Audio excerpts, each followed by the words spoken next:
Remember, we went out to the South Tack, and I was supposed to be doing high angle strafe or something like that. You're supposed to have 30 or 40 degrees. And I remember him taking it after I did high angle strafe a few times on the South Tack, and he says, "Here, give it to me. Let me show you how we do it." Did it over in Vietnam. And we got up to about 20,000 feet, and then he pointed it straight down, 90 degrees down. 90. And he says, it takes away all the drop in the bullets if you go straight down. He opened up my eyes, and he did it in the back seat of the F-100. Earplugs, you were a sissy if you wore earplugs and stuff like that. You just kind of grit your, maybe plug one ear when you're going out there, and that's why I'm wearing hearing aids today.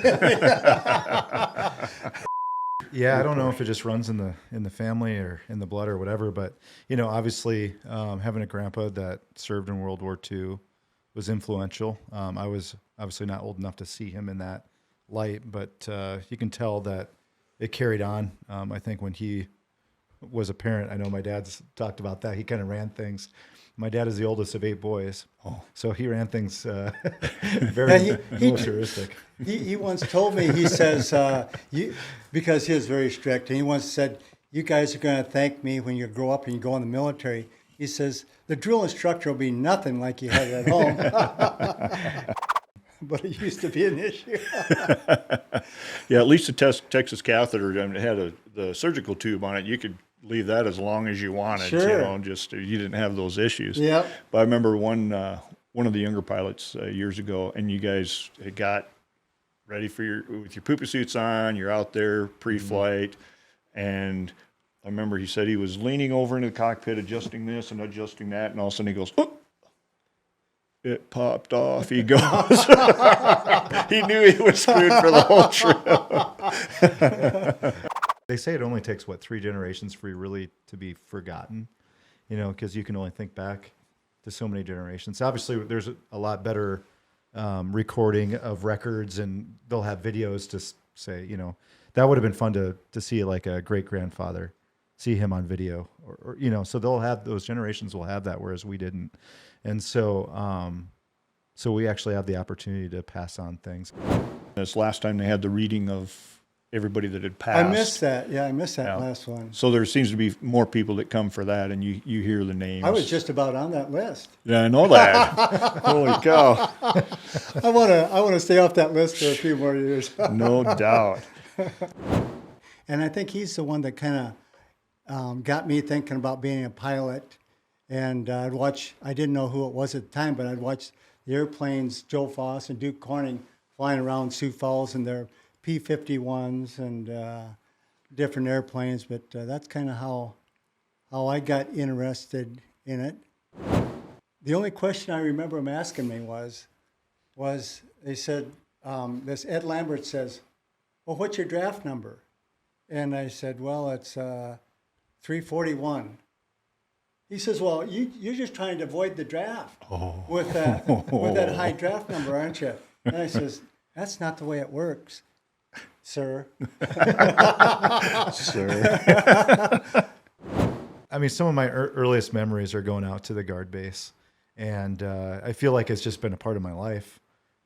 Whenever anybody asks, how long you've been part of the unit, I got into the unit in August 26th of 1999, but when I was 17, I was just getting ready to be a senior in high school. But I feel like it's been a part of my life as far as I can remember. One of the best memories I have growing up is my dad would be supervisor of flying for the day, and I'd get to come out and ride in the truck with him and watch. At that time, it was A7s. Watch them take off and land. And I mean, how could you not be interested in something like that? Getting to be around airplanes and being around the military. And I just knew. And we'd say it's jammer red air, and he'd come in and he'd be doing loops in the middle of the airspace. Nothing that would reflect Russian or Chinese tactics, right? But you couldn't figure it out because he was about as wily as you could get, Yeah. So, yeah, the 06s that are red air, those are the ones you got to be careful with. So. Yeah. He was going to play a practical joke on it. So what he did was he got a piece of beefsteak, and he taped it to the bottom of his chair. And so it was in the summertime, and so that thing started to rot under there. And pretty soon the flies started, and everybody'd come into the room and say, "Geez, Flacky, there's sure a lot of flies around here." He says, "I know it." He says, "Something's starting to stink too," but he says, "I don't know what it is." A lot of these younger guys that are coming in, they're very advanced. They're video gamers. But what we're finding is they're very good at multitasking, and they're good at electronics. Whereas kind of the older guys now, I'm considering myself a silverback, as I call them a lot Poor of times. guy. Exactly. Is that it's hard to keep up on that technology. And so that's the continual challenge. That's what I enjoy about it, though, is because you don't get bored. The big thing is what's your motivation? Eric Cleveringa always says, "What's your why?" What's your reason that you're serving? And for me, the older I get, especially, it's to serve others. And I think that's an important motivator. I'll hopefully do better as time goes on, and certain things I'll become a better commander. But if you have a heart to serve others and you have a genuine interest in other people, I think that's a good start.